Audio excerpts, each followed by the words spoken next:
Hello दोस्तों, देखो यहाँ पर एक ऐसी कंपनी है जिसके बारे में लोग बहुत ज़्यादा कमेंट कर रहे थे। लगभग मैं आपको बताऊँ बार बार कमेंट करें, लेकिन देखो, जब तक अगर कुछ बोलने के लिए नहीं हो तो कैसे मैं कुछ बोल सकता हूँ? कुछ तो होना चाहिए ना उसके बारे में बताने के लिए, करने के लिए। बाकी जो देखो टेक्निकली हो गया और फंडामेंटली हो गया, दोनों चीज़ अवेलेबल है और ये दोनों चीज़ों के बारे में बताया गया, तो बार बार रिपीट करने से वही बात हो जाएगी। सही है। तो कुछ नया बताने से उनको पता चलेगा कि भाई क्या सही और क्या गलत है करके यहाँ पर। तो देखो, जिस कंपनी के बारे में डिस्कस कर रहे हैं वो केमिकल में और प्लस फार्मा में, दोनों में ये कंपनी काम कर लेती है, दोनों सेक्टर में कंपनी काम कर लेती है। अब ये कंपनी ना एक तरीके से एक बोल सकते हैं कि नई स्टार्टिंग हो रही है धीरे धीरे। अब जो है स्टार्टिंग हो रही है, पहले जो कंपनी काम करती थी अब धीरे धीरे जो है अपने आप में बहुत ज्यादा इनोवेशन ला रही है और चेंजेस लाने की कोशिश कर रही है यहाँ पर। अब उस चेंजेस की वजह से कंपनी को कितना ज्यादा बेनिफिट देखने को मिलेगा ये इन फ्यूचर की बात है। अभी मतलब एग्जैक्ट आज या कल या फिर मंडे को बोलना मुश्किल है, ये बोलना मुश्किल है।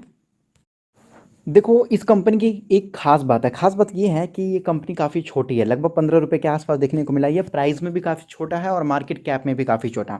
मतलब ट्राइडेंट से ये कंपनी कई गुना ज़्यादा छोटा है, बहुत ज़्यादा हो गया उसके सामने, क्योंकि उसका मार्केट कैप 12,000 करोड़ का हो चुका है। पहले 10,000 का भी 12,000 करोड़ का, और इस कंपनी का मार्केट कैप लगभग जो बिलो 1,000 करोड़ का देखने को मिला। मतलब आप सोच सकते हो। लेकिन इसमें अच्छे फीचर्स क्या है वो देख लो। देखो, पहले तो ये कंपनी देख लेते हैं बोनस, तो बोनस भी देती है। लगभग 2015 में भी ये कंपनी लगभग देख सकते हैं 1:3 का दिया था। और स्प्लिट की बात करते हैं तो अभी हाल फिलहाल में भी लगभग एक के बदले 5 शेयर इसने दे रखा है। देखो, स्प्लिट की बात कर रखे हैं तो कंपनी दोनों दोनों देती है, लगभग बोनस भी देती है और स्टॉक स्प्लिट भी देती है ये। तो कंपनी का नाम देख के आप समझ गए होंगे। तो क्या खबर आई है ये मैं आपको बता दूं, देख सकते हैं। लगभग सितंबर 8 को आया है 2021 को, मतलब एक दो दिन पहले की बात है। तो यहाँ पर देख सकते हैं, पहले तो मैं आपको जूम करके सही से समझाऊंगा उसके बाद। और देखो, ये कंपनी का शेयर का प्राइस गिर रहा, उसके पीछे का भी रीज़न मैं आपको बताऊंगा। टेंशन वाली बात नहीं, सभी कुछ यहाँ पर आपको पता चलेगा, तो आपको भी समझ में आएगा। यहाँ पर जो ये स्क्रिप्ट आपको दिया गया है, यहाँ पर देख सकते बताया जा रहा in term of registration of SEBI, यहाँ पर आपको बताया जा रहा 30 ऑफ सेबी। इसमें बताया गया है कि we would like to inform you that apart from the Isometa. अब देखो, आइसोमेटा एपीआई जो प्रोडक्ट है, इसमें कंपनी ने बताया था कि हम लगभग फार्मा सेक्टर में कुछ ऐसी चीजें बना रहे हैं जैसे कि जानवरों के लिए दवाई बनाना। आइसोमेटा में इसने बताया था कि जानवरों के लिए दवाई बना रहे, लगभग सभी सभी जानवरों के लिए यहाँ पर बनाया जा रहा। अब देखो, आजकल के डेट में लगभग जानवर भी बहुत ज़्यादा इंपॉर्टेंट हो चुके हैं, जैसे कि देख सकते हैं उसकी स्कैरसिटी, उनको भी रहना। देखो, इन्वायरमेंट का वो एक साइकिल है, हम किसी न किसी तरीके से इन्वायरमेंट का एक साइकिल है तो उनको सेव करना चाहिए। तो उनके लिए ये दवाई बनाने के लिए काम कर रही है कंपनी। अभी काम की नहीं है, अभी करना स्टार्ट करने वाली है कंपनी ने आइसोमेटा के लिए पहले बता दिया। और यहाँ पर कंपनी ने बताया company is also planning to manufacture, यहाँ पर देख सकते हैं, intermediate mainly use as a anti diabetic and the heart disease के लिए। अब ये कंपनी जो है काम करना चाहती है। अभी कंपनी ने काम किया नहीं, करने के लिए बताना चाहती है अब सेबी के हिसाब से। तो ये जो कंपनी है ना, अभी पता चल रहा है कि केमिकल के साथ साथ अब ये कंपनी जो है फार्मा के अंदर भी, मतलब दोनों में, दोनों का कॉम्बिनेशन, केमिकल में तो था ही लेकिन अब ये फार्मा में एंट्री ले रहा है ये कंपनी। ये ना थोड़ी ज़्यादा इंपॉर्टेंट होते हैं। एंटी डायबिटिक अगर देख सकते हैं, डायबिटीज हो गया, और यहाँ पे देख सकते हैं मतलब और भी जो हार्ट डिजीज वगैरह हो गए उनके लिए भी काफ़ी ज़्यादा इंपॉर्टेंट रोल होता है। तो कंपनी अब R&D मतलब रिसर्च एंड डेवलपमेंट पे काफ़ी ज़्यादा पैसा खर्च कर रही है और कुछ नई से नई चीज़ों को करने की कोशिश कर रही है। इसी तरीके से कंपनी ने बताया है कि अब ये एक एडवांस स्टेजेस पे पहुंच रही है और अक्वायर करने की कोशिश कर रही है छोटी छोटी चीज़ों को। अब इससे होगा क्या, इससे कंपनी ने साफ साफ बताया इससे क्या होगा कि which will increase the production, सही है, capacity as well as the profitability. पैसा भी यहाँ पर बढ़ेगा, जो प्रॉफिट होगा वो भी बढ़ेगा और जो प्रोडक्शन देखने को मिलेगा, प्रोडक्शन कैपेसिटी है वो भी बढ़ती हुई नजर आएगी यहाँ पर। और देखो, यही प्रॉब्लम होता है कि आजकल के डेट में जब स्टॉक में गिरावट देखने को मिला तो लोग डर जा रहे हैं, है कि नहीं? लोग डर जा रहे हैं क्योंकि वो एक तरीके से मतलब अपने आप को ना ट्रेडर समझ रहे हैं, ट्रेडर। अब ट्रेड करोगे तो कुछ दिन में शॉर्ट टर्म में प्रॉब्लम हो सकता है, लेकिन कंपनी ने यहाँ पर बोला है, यहाँ पर साफ साफ देखोगे तो कंपनी ने क्या बोला, यहाँ देख सकते हैं इसका विजन, कंपनी का vision of the company to enter into formulation 22 जनवरी 2022 में, विच विल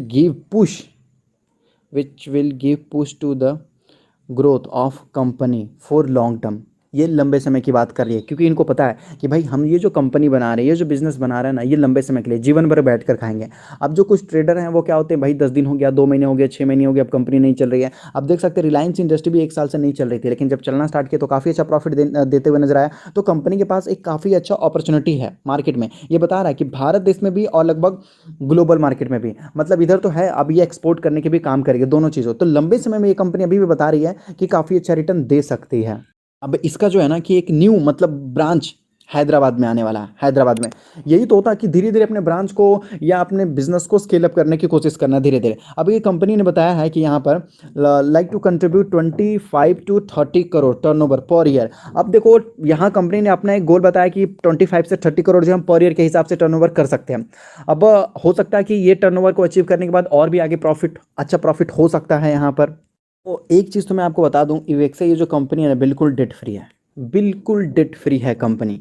मतलब कंपनी जो डेट फ्री होती है वो अच्छी होती है, कंपनी के पास कैश फ्लो भी होना चाहिए। लेकिन फिर भी अगर मैं आपको बताऊं तो ये कंपनी में काफ़ी बड़ी गिरावट हो चुकी है। यहाँ पर देखो तो लगभग ऑलमोस्ट 50% के आसपास गिरावट हो चुकी है। और ऐसा नहीं कि कंपनी में पहली बार गिरावट हुआ है, मतलब और भी कई बार गिरावट देखने को मिल चुका। अब हो सकता है कि काफ़ी ज़्यादा गिरावट हो गया तो यहाँ से कंसोलिडेट करना स्टार्ट करे, क्योंकि कंपनी देखो अपने फ्यूचर प्रोस्पेक्टिव के हिसाब से काम करने की सोच रही है। अब ये जो गिरावट है ना, गिरावट के पीछे का लॉजिक भी समझ लेते हैं कि आखिर प्रॉब्लम है क्या। तो यहाँ पर देखिएगा, ये क्वार्टरली रिजल्ट आपको बताया जा रहा, ये देख सकते हैं क्वार्टर ऑन क्वार्टर है। तो हम डायरेक्ट क्या देखेंगे ना, प्रॉफिट देखेंगे यहाँ पर। तो प्रॉफिट आफ्टर टैक्स देख लो, ज़्यादा अच्छा होगा। तो कंपनी को जो पहले हो रहा था 0.19 के आसपास था, फिर 0.08 के आसपास हो गया, फिर 0.55 करोड़ के आसपास था, 0.44 करोड़ था, फिर देख सकते हैं 0.27 करोड़ के आसपास था।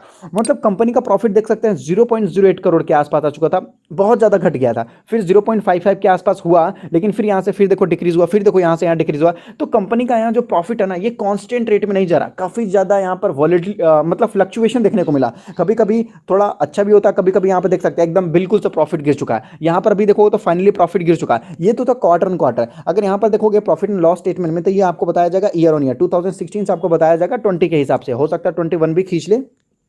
यहाँ पर हम देखेंगे नेट प्रॉफिट, तो 0.16 करोड़ के आसपास है, देख सकते हैं 0.90 करोड़ के आसपास है, 0.45 के करोड़ के आसपास है। फिर यहाँ पर देख सकते हैं 1.54 करोड़ के आसपास है, अभी देख सकते हैं 3.48 करोड़ के आसपास है। मतलब कि year on year company grow हो रही है, लेकिन क्वार्टर ऑन क्वार्टर जो है अभी तकलीफ देखने को मिल रही है, क्योंकि कंपनी अपनी बहुत सारे ऐसे चीज़ें हैं जहाँ पर चेंजेस करने की कोशिश कर रही है। पहले कंपनी पूरी जो है केमिकल सेक्टर में ध्यान देती थी, अब ये केमिकल सेक्टर को थोड़ा थोड़ा जो है अब ये अपने आप को शिफ्ट कर रही है। जैसे कि मान लेते हैं कि फार्मा में पहले अब एनिमल्स के लिए हो गया, अब जैसे मैंने आज देखा हार्ट डिजीज के लिए हो गया, और ये सारी चीज़ों के लिए अब काम करना चाहती है कंपनी यहाँ पर। अब यहाँ पर देखोगे तो कुछ लोगों ने माल भी खरीद रखा है। अब यहाँ पर देख सकते हैं ग्लोबल कैपिटल मार्केट है, इनका एक पोर्टफोलियो है लगभग जो 32 करोड़ के आसपास है, 35 करोड़ के आसपास इनका पोर्टफोलियो। अगर देखोगे तो इनके पोर्टफोलियो में इवेक्सा आपको देखने को मिल जाएगा। यहाँ पर देख सकते हैं लगभग 1.3 करोड़ के आसपास इन्होंने देख सकते हैं लाखों जो है क्वांटिटी यहाँ पर खरीद के रखे गए।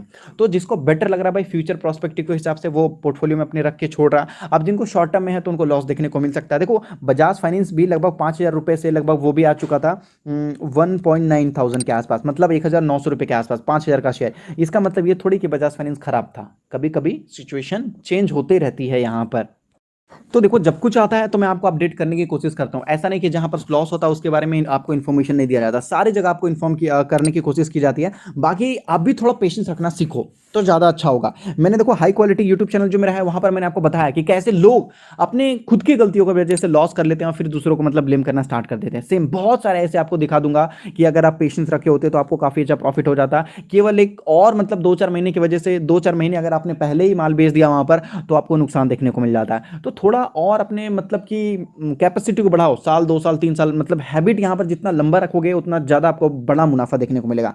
बाकी आप खुद ही समझदार हो, और अगर आप स्टॉक मार्केट में नहीं हो तो अपना डीमेट अकाउंट एंजल में ओपन कर सकते हो, जहाँ पर आप एनएससी बीएससी म्यूचुअल फंड कुछ भी खरीद सकते हो, कोई टेंशन की बात नहीं है। यहाँ पर जो चार्जेस वगैरह होते हैं ना बहुत छोटा होते हैं, demat account free, delivery charges free, केवल 20 रुपीज़ लगता है, वो भी इंट्राडे में, जो हर जगह देखने को मिलता है। देखो आप अनजान जगह डीमेट अकाउंट ओपन मत कीजिएगा, कार्वी ब्रोकर जैसे लोग हो सकता है कि आपके साथ फ्रॉड कर सकते हैं, जैसे कि लास्ट टाइम किया गया था, और एक ही नहीं है पहले भी कई बार हो चुका है। तो अच्छी जगह डीमेट अकाउंट ओपन करिए जहाँ पर आप और आपका पैसा दोनों सेफ रहे। एंजल अब देखो नंबर 1 बन चुका है, एंजल 1 बन चुका है, नंबर 1 स्टॉक ब्रोकर्स देखने को मिला जहाँ पर आप और आपका पैसा दोनों सेफ रहता है। यहाँ पर एक वॉच लिस्ट बना के बताया जाता है, जिसमें बताया जाता है भाई ये देखो short term, long term, intraday, future, option, Nifty, bank Nifty, ये सारी चीज़ों की के लिए आपको बताया जाता है। तो डिस्क्रिप्शन में लिंक है, मिनटों में जाके अपना डीमेट अकाउंट ओपन कर सकते हैं बहुत आराम से।